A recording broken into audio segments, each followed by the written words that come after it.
Libya was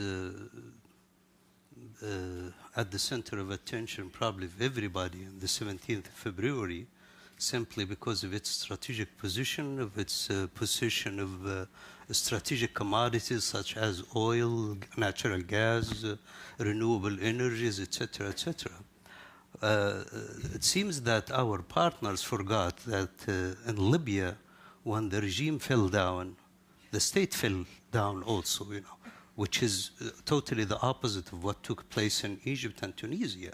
And it's a tragic mistake, it's a fatal mistake to abandon Libya now, because now Libya is in a political vacuum and security vacuum. And vacuums don't remain vacuums.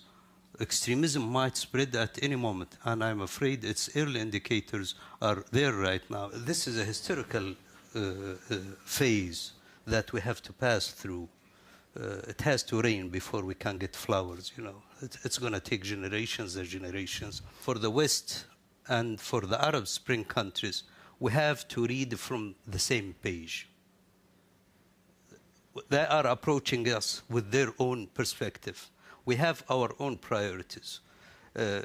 It's legitimate, and we appreciate that, for instance, for the West and the United States, that they are concerned about chemical weapons in Libya. That's a legitimate concern. We are concerned too. But they should not forget that we are concerned also about developmental issues. We are concerned about how to collect arms from the streets. We are concerned how to have a new educational system. We are concerned in how to have a new health system. We've never been through a real developmental process for 42 years.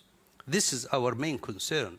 But to approach us with only one point on one mind, that's not helpful, to read from the same page and to rebuild and reassess a new relationship that looks after a mutual interest and mutual respect for both parties. We are in desperate need to have order back. We are in desperate need to have our sovereignty protected, because we've been violated by almost everybody, So these are the utmost of priorities for us right now. To rebuild the trust, the first thing, as I said before, is to read from the first page. We come to the table with no pre-imposed or pre-designed agenda, that this is my agenda and I want you to fit in.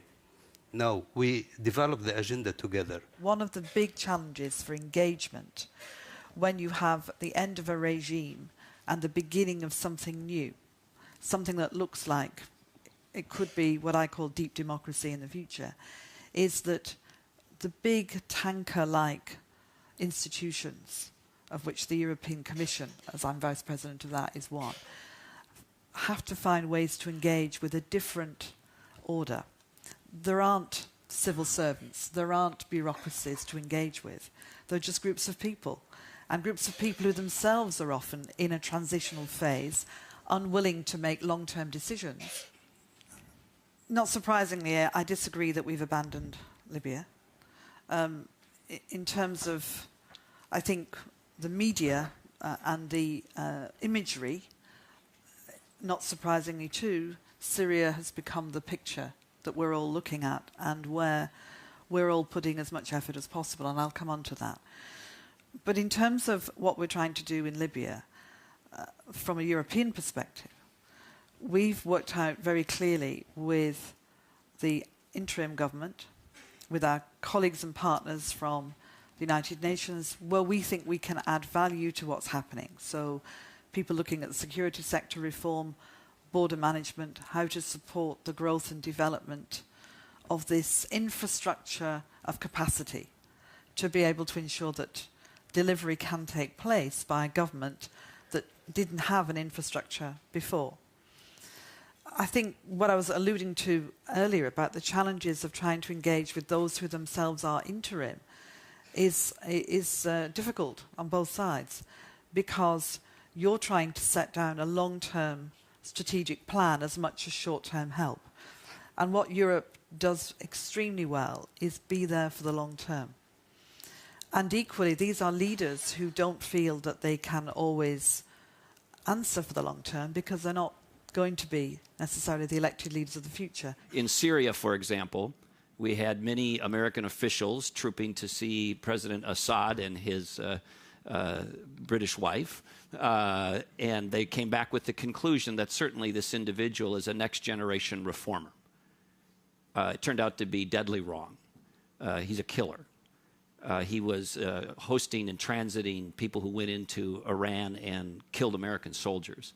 He is a conduit and an enabler of Hamas and Hezbollah.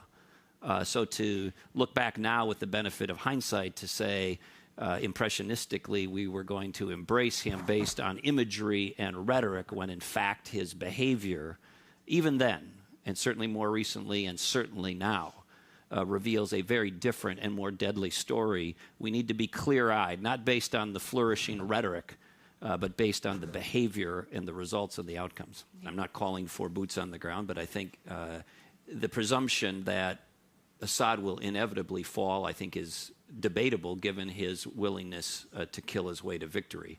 And I think he would fall if the rebels had some more concerted and direct assistance economically and perhaps otherwise, again, short of boots on the ground.